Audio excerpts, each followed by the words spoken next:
Kalau kami lihat yang ada di draft peraturannya, itu memang akan dibedakan antara yang baru dan juga yang existing ya. Jadi mungkin kita masih menunggu kira-kira ke depan nanti untuk yang existing diminta untuk modalnya ditingkatkan menjadi berapa. Tapi berapapun itu, peningkatan modal itu sesuatu yang memang kalau kita lihat dengan penerapan PSAK 74 ada suatu keniscayaan harus dijalankan. Karena memang mekanisme dari penerapan PSAK 74 itu ada beberapa item poin di sana mencaratkan bahwa saat terjadi onerosity atau permasalahan dari kontrak asuransi itu harus dibebankan ke modal pada saat itu juga. Tapi jadi itulah yang akan membuat requirement terkait dengan kekuatan permodalan yang ada.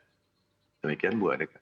Baik Pak Widodo, kalau Anda sendiri melihat di industri, ya, sebesar apa urgensinya untuk melakukan peningkatan modal ini?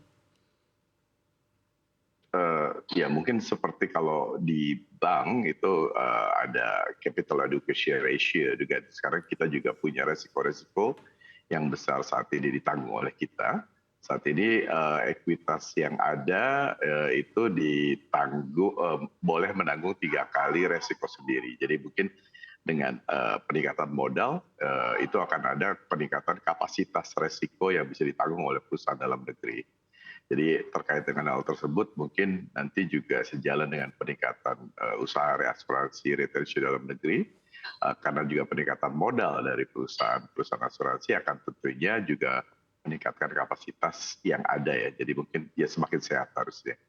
Mungkin challenge-nya adalah seberapa dan bagaimana modal tersebut harus dapat bisa kita capai bersama-sama, dan juga mungkin challenge-nya adalah berapa waktu yang diberikan untuk kita dapat memenuhi peraturan permodalan yang ada. Baik, sebagai gambaran besar, kira-kira apa yang akan terjadi di industri asuransi ini kalau memang ternyata aturan ini jadi ditetapkan, begitu? Apakah juga kalau di perbankan kita lihat memicu aksi merger besar-besaran waktu itu, apakah di industri asuransi sudah ada kira-kira seperti apa gambarannya? Kalau kita lihat dari distribusi ekuitas yang ada di permodalan di perusahaan-perusahaan asuransi itu memang masih banyak yang memang berada di bawah 200 miliar ekuitasnya. Artinya kalau memang diminta di modal di skor di atas katakanlah mungkin 300, itu akan ada keperluan untuk penambahan modal yang real ya. Nah, tentunya pendekatan paling mudah seperti dalam permodalan perbankan saat modal 2 triliun ditetapkan ya artinya akan ada strategic corporate action ataupun melalui merger gitu ya.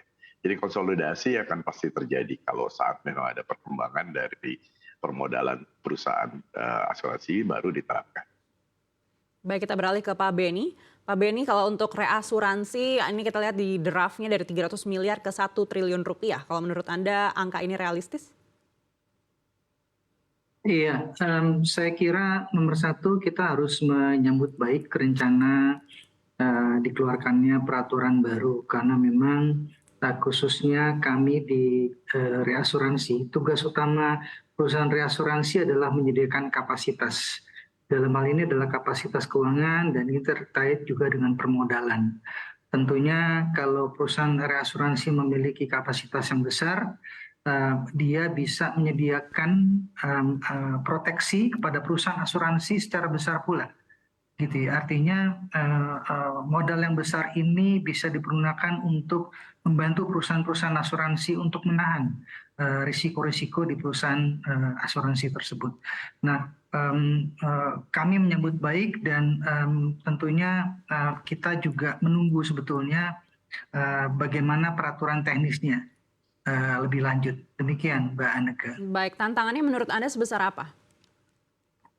Nomor satu menurut saya awareness mengenai industri perasuransian ini yang harus ditingkatkan. Industri perasuransian ini sifatnya pertama adalah capital intensive.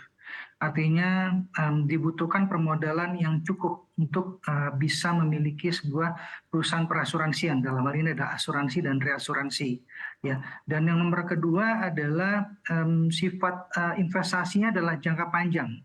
Jadi bukan yang jangka pendek yang BEP-nya cepat segala macam, enggak.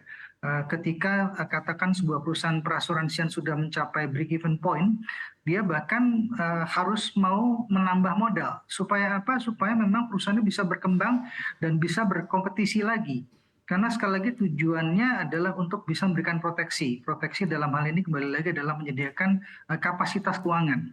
Nah, dua hal ini menurut saya yang harus disadari oleh para pemegang saham perusahaan perasuransian. Artinya harus punya komitmen secara jangka panjang untuk bisa memberikan permodalan yang kuat kepada perusahaan perasuransian yang dimiliki. Baik, opsi apa saja yang mungkin bisa dilakukan oleh perusahaan reasuransi untuk bisa mencapai target permodalan 1 triliun rupiah itu? Iya, kalau kita lihat memang tujuan dari permodalan kan ada dua ya Mbak Neka. Yang pertama adalah tentu untuk bisa memenuhi kriteria yang diberikan oleh peraturan ya, ada minimum di situ. Ya, kemudian kedua adalah untuk pengembangan bisnis ya. Jadi permodalan juga bisa didapat melalui setoran yang dilakukan oleh pemegang saham maupun secara organik, artinya secara akumulasi dari keuntungan yang dimiliki oleh perusahaan tersebut ya. Jadi dua hal tersebut bisa dilakukan. Namun tentu untuk sebuah perusahaan perasuransian baru yang harus dilakukan adalah capital injection dari pemilik modal atau pemilik perusahaannya. Nah, kemudian juga bisa juga dilakukan selain itu adalah secara anorganik adalah melalui strategic partnership tentunya dengan pemegang saham lain ya di luar pemegang saham yang sebelumnya sudah memiliki perusahaan asuransi tersebut. Demikian, Mbak.